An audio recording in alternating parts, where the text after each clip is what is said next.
From New York and on the new Hot 97 app, Ebro in the morning on Hot 97. Ebro in the morning, Laura Styles, and John Legend on the program right now.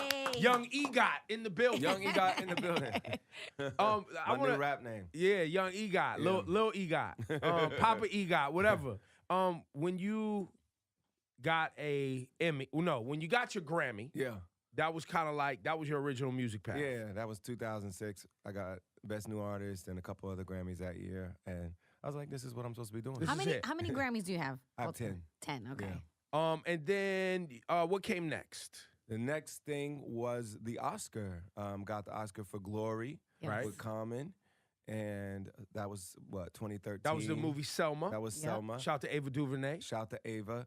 And shout to Common. And shout to the whole crew, Rhymefest, who wrote with Common on it. And after that, it was the Tony, because we produced a play called Jitney by August Wilson. Right. For Broadway. And then the last thing was the Emmy, and we got the Emmy for doing Jesus Christ Superstar. And so the Tony and the Emmy came pretty close together. Yeah, they came close together. Those are the least expected in my career. Like, if I would have dreamt up what was going to happen in my career, I would have never even thought about getting a Tony or an Emmy, but it all came together. And you're in a class of what, 10 other people? 15 people who have won it competitively. So that means every award in each academy they've won against other people when they were, up for consideration.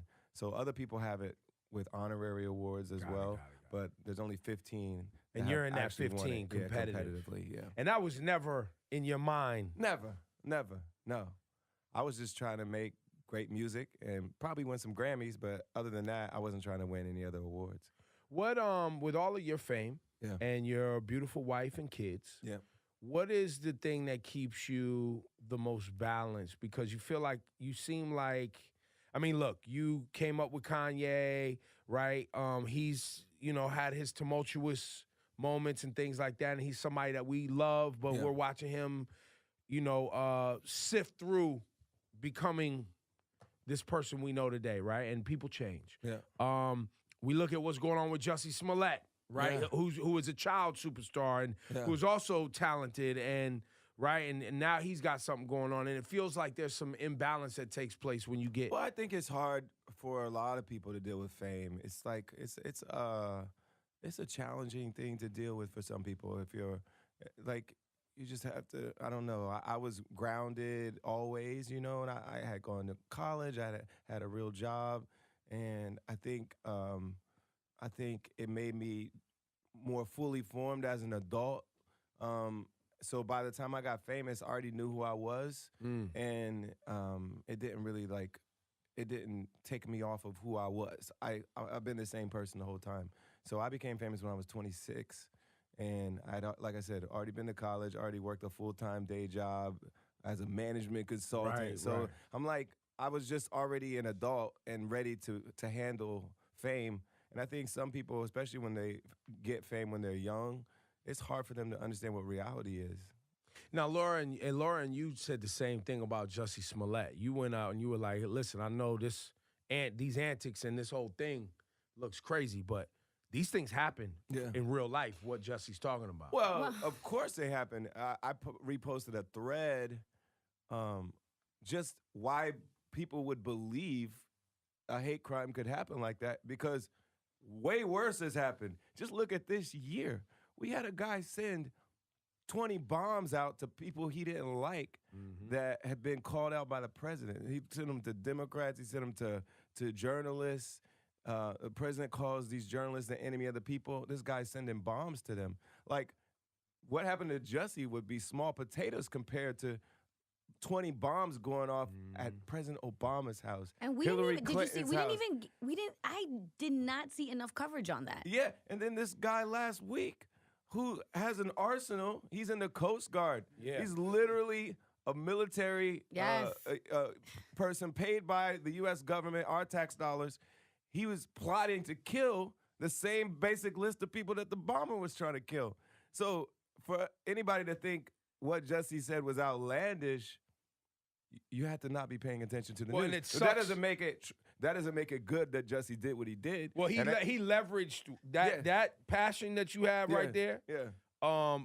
Allegedly. Yes. Right? Because we don't even know. We don't even know the final answer. And here's plot twist. We believe Jussie. At the beginning, of course. Then the two brothers get arrested. We believe the two brothers. And why do they got more credibility than Jussie Smollett? And why do we believe Chicago PD? And why do we believe Chicago PD? Like, Laquan McDonald's family doesn't believe Chicago PD. Like, why should we believe them?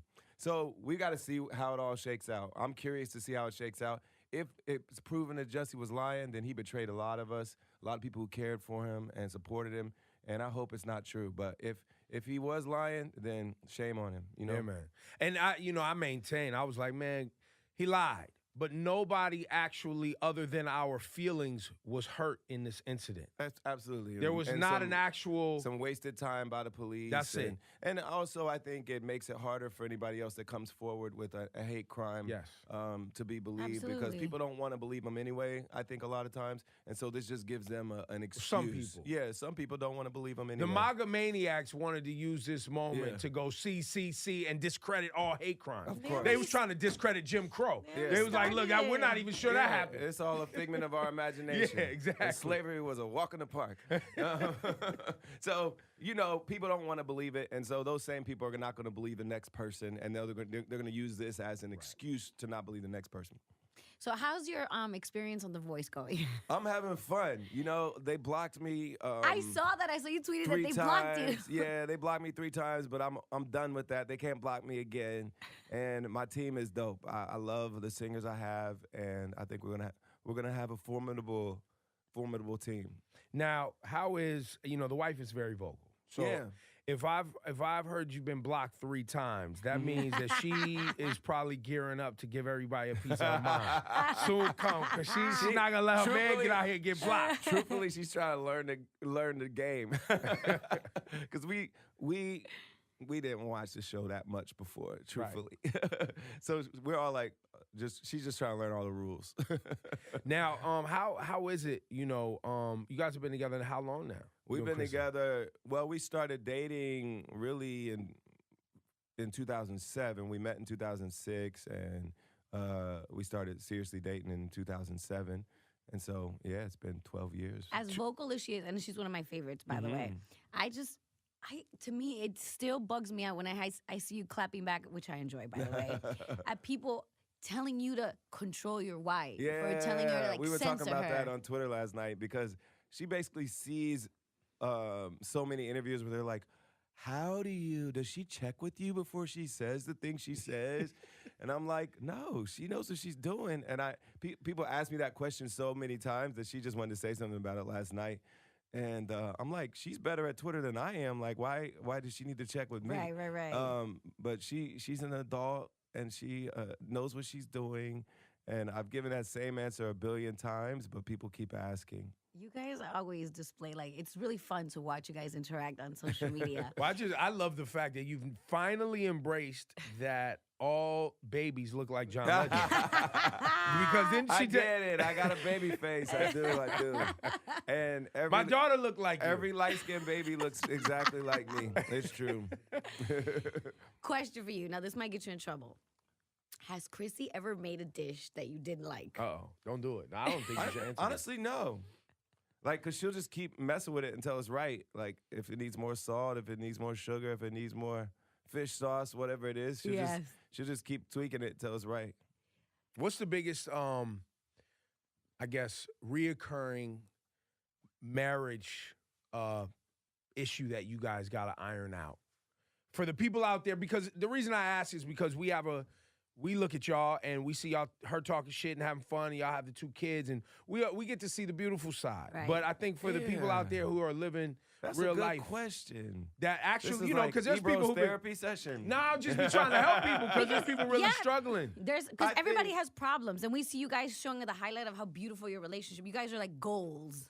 Well, I think we deal with, I think a lot of it's just like making sure we spend enough time together because we both work a lot and we both travel a decent amount. And a lot of times that's been good for our relationship because a little bit of absence makes the heart grow fonder. Not that you should, take it to the extreme, but I think it's good to a degree. But sometimes it's like you need to spend time together. And I think, if anything, that's been a challenge for us, especially when I go on tour and, she's home with the kids, and that's a lot to deal with. She calls you sometimes just to get it off her chest. She just goes off and you just let her get hers. It's a lot. It's a lot to deal with at home. And so I think any strains that we've had have been more just like the challenges of being who we are and doing the jobs that we do. That's dope. Yeah. Congratulations. Thank you. You didn't hesitate to be vocal about R.Kelly and participate in making sure that conversation continued to move forward. And now we see him having to deal with face the justice system. What is he, 7 counts? Yeah, I don't know. 10 counts, face 70 years, whatever the numbers are.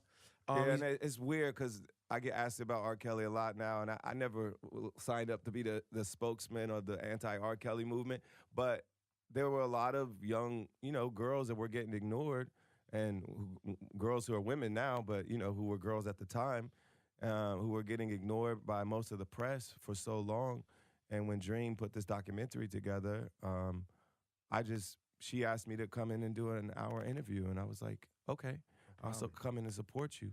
So I had 2 good friends who literally work with rape survivors in Chicago.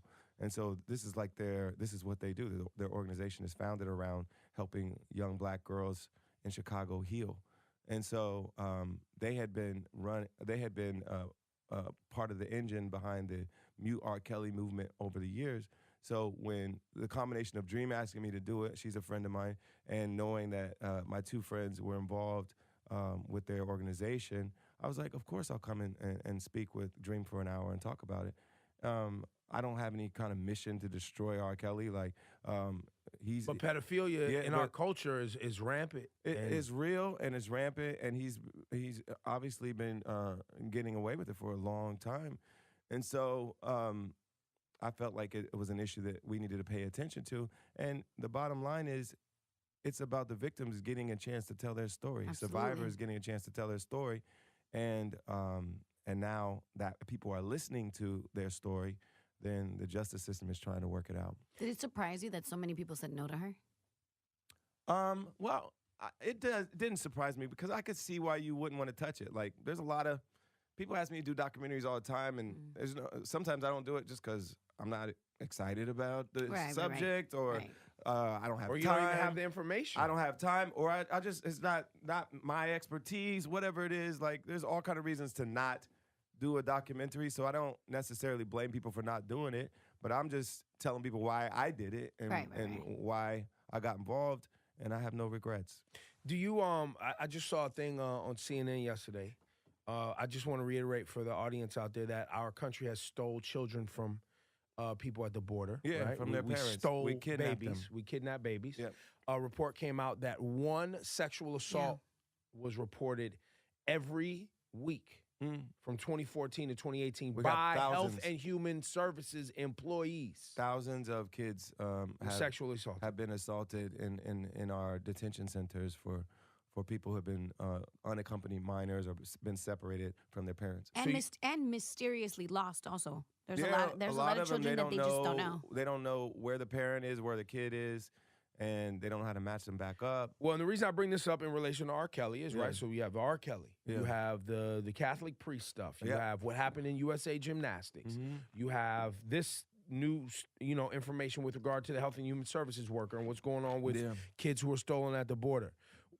This conversation around the way we are sexually abusing not only adults, but children, sexual abuse in general, is so in our culture that we can't look away. And you said, quote, we've been looking away too long. Yeah, absolutely. We can't look away. And some people have rightfully pointed out we shouldn't just be calling out R. Kelly. Of course we shouldn't be.